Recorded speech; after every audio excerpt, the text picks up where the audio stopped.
these young players. They just are growing mentally and physically by leaps and bounds. Makes me think we've got an outstanding future ahead of us.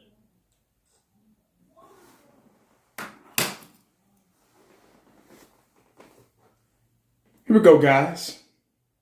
Thursday. 4 down.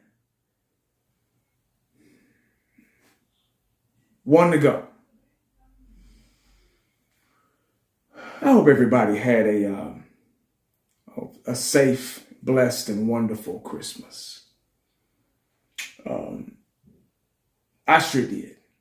Yeah, it was a blessing for the family to get together and the kids to run around and play with their new stuff and toys and devices and phones. You know, kids don't really play with toys anymore unless they're really small. Devices and internet and all that stuff has really messed the imagination of kids up. They don't even like toys anymore, really. It's really hard to find, good toys. See, back then we played, man, just like you couldn't stop me from playing with my G.I. Joes and Transformers and Thundercats and all that stuff, man. We had our Nintendos and the Segas and stuff like that, but wasn't nothing better than outside and playing with toys. Nothing better. But anyway, it was really good Christmas, man. We did something a little different this year. We had a Christmas brunch. We had invited everybody over, and we had breakfast foods. Pancakes, waffles, eggs, bacon, sausage, links. We had bagels, cinnamon rolls, breakfast stuff, pastries, apple pastries and stuff like that. Breakfast foods. We didn't want the Thanksgiving, the heavy Thanksgiving food again. It's just too hard on your system. It's too hard to cook it and prepare it. It's enough we do it for Thanksgiving. You have to do it for Thanksgiving. But Christmas, we kind of took it easy this year and just wanted something a little different, So, but anyway, guys, how long is too long? How long does a player have to play with an injury? When does a player play with an injury? Through an injury? Why does a player play through an injury? Those are the questions that are kind of floating around my head and probably yours. Y'all know we got 2 games left. We're not going to the playoffs, thank God.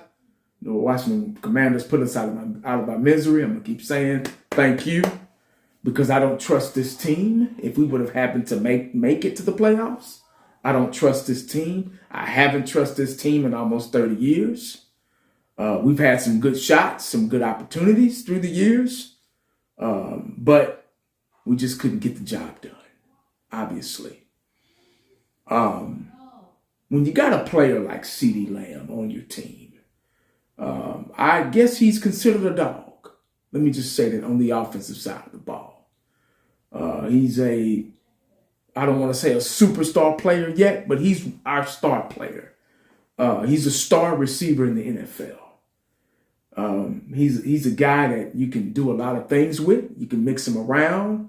You can move him in the slot, put him in motion. Hell, they even playing him in the backfield at running back, like the 49ers do. Which is stupid to me, but you got running backs for that. But I guess they're trying their best to confuse the defense in some kind of way. So why not put CeeDee Lamb at running back? Even though he's not built like a running back, his body's not designed like a running back. Let's put him back there. Once again, we're putting these players and playing them out of position. It's wear and tear on the body. The Dallas Cowboys are having a hard time of keeping players at their natural position. And that's why we're seeing a lot of injuries this year. Because you cannot, I've said this before on live streams, I've said it on previous videos, you cannot put a Honda Civic off-road in the mountains, in the tough terrain, in the dirt, all that stuff. Yeah. Because if you do, you'll fuck up. It'll run for a little bit. It'll be okay for just a little bit. But sooner or later, you're going to fuck up some axles and struts and brakes and all that shit, man. They make cars that are designed for that. They got SUVs, 4x4s, dualies, quads, whatever you want to call them. They got all that. That's what they're designed for, off-road. Yeah. And you got a lot of Honda Civics on the Dallas Cowboys that are trying to go off-road, and their bodies, their axles, their struts, their rotors can't take it. So they break down eventually. CeeDee Lamb is a special talent. No doubt about it. He's a true 88. I'll give him that. He's been playing more on the outside, which I like. He's shown me this year that he's a tough guy, has a tough will, and he can do versatile things. Week 9, he's been battling this ACL strain to his shoulder since week 9. I get, keep playing, keep fighting. That's just the dog in him. I understand that. I've done it. Former professionals have done it. So I've seen this before. But when there's no chance of you going to the playoffs, when you know for a fact, and not selling us false hope, when you know for a fact that we're not going, somebody should have sat his ass down, man. We're looking forward to the future. Right now, the way we watch these games, hell, all season I've been a spectator. I didn't get my hopes up. I already knew the writing was on the wall.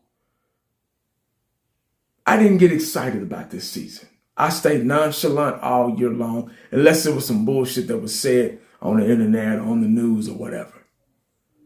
But other than that, thinking that we were going to the playoffs, no. And I said, guys, in the I Think season that we were going to struggle for the next 3, maybe 4 years. I would love to be wrong. To trust and believe, I would love to be wrong. But the direction that this culture has gone in, I can't help but feel that way. And then with the unnecessary signing of Dak Prescott for 4 years, giving him that big-ass contract, unless they do some restructuring or something I don't know about as of yet. But right now, because nothing has been done yet. Because I know somebody's going to come and say, hey, man, well, they can do this and they can. Well, they haven't done it yet. So I'm talking up to right now. Yeah. Unless they do something like that, trade some people. You got Parsons. While he's still valuable, you can trade him. Trade down for some picks. You got Diggs. He's hurt again, so I don't know if we can even trade him. Nobody's going to want a hurt corner that stays hurt cornerback. So Diggs we might be stuck with him. I don't know. Or he might just fade away in the free agency. But anyway, back to Diggs. When you got a guy like that, man, you got to take care of him because he's the future. Right now, we're spectating for the future, like I was saying before I got into all that. These last 2 games will give us a jabroni's eye view of what's to become in the future. The Dallas Cowboys don't like making moves, in free agency and hell, even during the offseason. They like to hire within. Yeah, they don't like to bring no dogs in. That's it, because they don't want to pay them. Especially when you done gave this sap $240 million for over 4 years. And a lot of the money has went to him. Yeah. Very big mistake. There was no thought process behind that. I think that was purposely, strategically done to get back at the fan base. I'm dead serious. Yeah. But anyway, CeeDee Lamb should have been shut down a long time ago. since week 9. So you allowed this guy to get himself back in the game and for weeks and weeks and weeks and weeks. And every time he caught a ball, he's holding that shoulder. He barely got up off the field the other night against Tampa Bay. Barely. And Jerry Jones said, well, I just left it up to him. You see, I left it up to CeeDee. I didn't want to interfere with that. No, man. No. I remember one time when Dion was hurt and Michael Irvin had to sit him down personally. Say, you're not going back in there. You are a star Swiss Army knife guy. You're not going back in there, man. Sit your ass down. See, we ain't got no leaders on this team, man. In the front office, on the sideline, in the coaching staff. No, man. That's how you know it was him to allow him to go back in that game. In those games, all those weeks, since week 9. That's how you know right there that it was him. Say, hey, Mike McCarthy, leave him out there. I got to sell these tickets. Because if I got stars in there, people will come to the games. Man, ain't nobody stupid, dog. Ain't nobody stupid, man.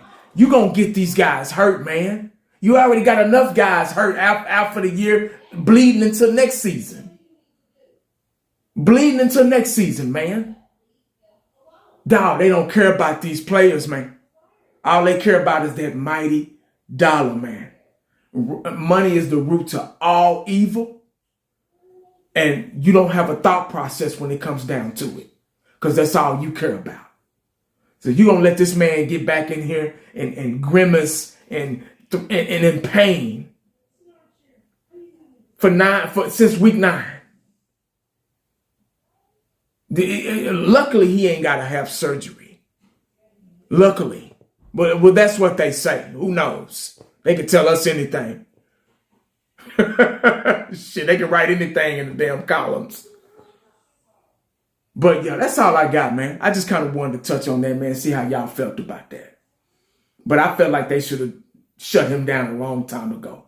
That's your star player, man. Sit his ass down. We ain't, like I said last video, y'all know we wasn't going no fucking where. You know that. But all this false hope shit, man, got these players hurt. Right now, no surgery. Right now, today. But you never know. It could change. To be determined. Big time. But that's all I got, guys. Make sure y'all stay cowboyed up and prayed up. You never know what the day is going to bring you. Holla back at your boy. Merry Christmas and a Happy New Year. I'm out.